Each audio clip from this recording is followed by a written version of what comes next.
अब मैं नेक्स्ट बात करना चाहती हूँ गलतियों के बारे में. Mistakes, common mistakes people usually make, because a lot of times people are conscious about their diet, they are conscious about their physique, how they look, they go to gym or they work out regularly, they do everything right, but even then they're not able to keep their gut healthy because वो कुछ ऐसी गलतियाँ जाने अनजाने में कर जाते हैं और उन्हें नहीं पता कि इसका इम्पैक्ट उनके गट हेल्थ पे पड़ता है. Let's talk about such common mistakes which you usually see in your clients. The first one जो सबसे ज़्यादा देखा है मैंने, and they come and tell me so proudly कि Shreya we consume similar kind of meals every day. बहुत ज़्यादा varieties मुझे चाहिए ही नहीं, मुझे बस अपना salad चाहिए, curd चाहिए, and we only consume this. मुझे तो ज़्यादा vegetables में भी variety नहीं चाहिए. So this not giving diversity to the diet and having similar type of food, similar type of grain, similar type of fruits and vegetables continuously for a long time, ये आपके gut health को बहुत ज़्यादा impact करता है. Okay. हम ऐसा सोचते हैं कि सिर्फ फाइबर लेने से गट हेल्थ इंप्रूव हो जाएगी, तो हम सैलेड इंक्लूड कर लेते हैं अपने डाइट में. But salad has only one type of fibre out of 3, that is the insoluble fibre. अब हमें चाहिए सॉल्युबल भी चाहिए, हमें इनसॉल्युबल भी चाहिए और हमें फर्मेंटेड फाइबर्स भी चाहिए. एंड इन तीनों फाइबर का बहुत स्पेसिफिक रोल होता है आपके बॉडी में. फर्स्ट, द सॉल्युबल फाइबर, ये आपके डाइजेशन को स्लो करता है, आपके इंसुलिन पीक्स को एज एन आपके ग्लूकोज को पीक नहीं होने देता और आपके न्यूट्रिएंट्स को बेटर एसिमिलेट होने का टाइम देता है. Like you get enough time that your nutrients are absorbed in the body. So this is what we require in soluble fibre, जो मोस्टली आपके फ्रूट्स में अवेलेबल होता है और सीड्स में अवेलेबल होता है. सेकेंड इज इनसॉल्युबल फाइबर, जो मोस्टली वेजिटेबल्स में अवेलेबल होता है, आपके दाल्स में होता है, पल्सेस में होता है. This is used for giving bulk to your stools and binding with your food. ये बल्क देता है जिससे कि आपको कॉन्स्टिपेशन नहीं होता, स्मूथ मूवमेंट होती है आपके फूड की एंड ट्रांजिट ईजी होता है from your stomach to the intestines and then out of your body. तो रिलीज बहुत easy, it softens your, it increases the bulk and softens your stool so that it can be eliminated out of the body very easily.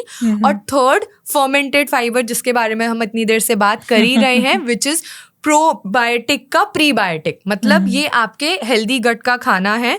तो आप this fermented fibre, जैसे कि हमने बात किया, आपका टर्मरिक हो गया, and then we have a lot of again salads and vegetables भी इसका पार्ट हैं, पिकल्स हो गए, ये सब बहुत ज़्यादा हेल्प करते हैं आपके माइक्रोबायोम को इम्प्रूव करने के लिए. But what clients and up doing, what all of us and up doing is, हम एक फाइबर ले लेते हैं कंपोनेंट एंड वी थिंक कि मैंने तो 30 ग्राम्स फाइबर कंज्यूम कर लिया ना. ग्रेन्स लेते हैं हम लोग बहुत ज्यादा, वी थिंक कि कार्ब्स बिल्कुल ही कट कर देनी चाहिए. That is also not something that we are looking for. So include variety and diversity as much as possible. And this is the highly done mistake that impacts the gut health. Just like we discussed about grains की, रोज आप same गेहूं के आटे की रोटी खा रहे हो, उसमें खपली इंक्लूड करो और इस तरह से आप वेराइटीज ऐड करो अपने मील्स में. नाइस. तो request to all the beautiful ladies listening to us, जितनी वैरायटी आपके कबर्ड में है उतनी ही वैरायटी आपके प्लेट में भी होनी चाहिए. What other mistake do you see people commonly making? Constant snacking. I know we have heard this a lot कि हर थोड़ी थोड़ी देर में खाना चाहिए, जितना थोड़ी थोड़ी देर में खाएंगे उतने स्पाइक्स कम होंगे and this is the healthy way of eating. But थोड़ी देर कितनी देर कितने गैप में खाना चाहिए? right. आप हर 1 घंटे में खाएंगे, आप हर 2 घंटे में खाएंगे, आप आधे घंटे में ही कुछ ना कुछ कंज्यूम करेंगे. You should not be consuming anything before 3 to 4 hours of gap. At least 3 घंटे का गैप रखना बहुत ज़्यादा ज़रूरी है बिटवीन 2 हैवी मील्स, या फिर अनहेल्दी स्नैकिंग अगर आप कर रहे हैं तो 4 घंटे का गैप रखना ज़रूरी है. Because your gut was never made for constantly working. 2 phases में आपकी गट काम करती है. एक एक्टिव वर्किंग जिसमें वो it is trying to digest the food, and second phase in which it works is repair and rest. Gut को भी रिपेयर चाहिए, उसको भी रेस्ट चाहिए. उसकी gut lining constantly high acids जो रिलीज होते हैं डाइजेशन में, उसकी वजह से इम्पैक्ट होती है. So that lining requires to be rebuilt again. तो उसके लिए रेस्ट लेना बहुत ज़्यादा ज़रूरी है. There is one concept called MMC, migrating motor complex. This is basically what आपकी जो गट 2 फेजेस में वर्क करती है, उसमें क्लिनजिंग बहुत इंपॉर्टेंट है. एज इन कई बार ऐसा होता है कि गट में बहुत रेसिड्यू रह जाता है, तो आप जब उसको गैप देते हो तो एक ये माइग्रेटिंग कॉम्प्लेक्स दिस मैकेनिज्म, इसमें क्या होता है, cleansing of the gut happens very well. तो जो भी रेसिड्यू रिमेनिंग है that cleanses out of the body, the gut gets time to rest and relax, ताकि वो फिर से फंक्शन कर सके and it can work efficiently.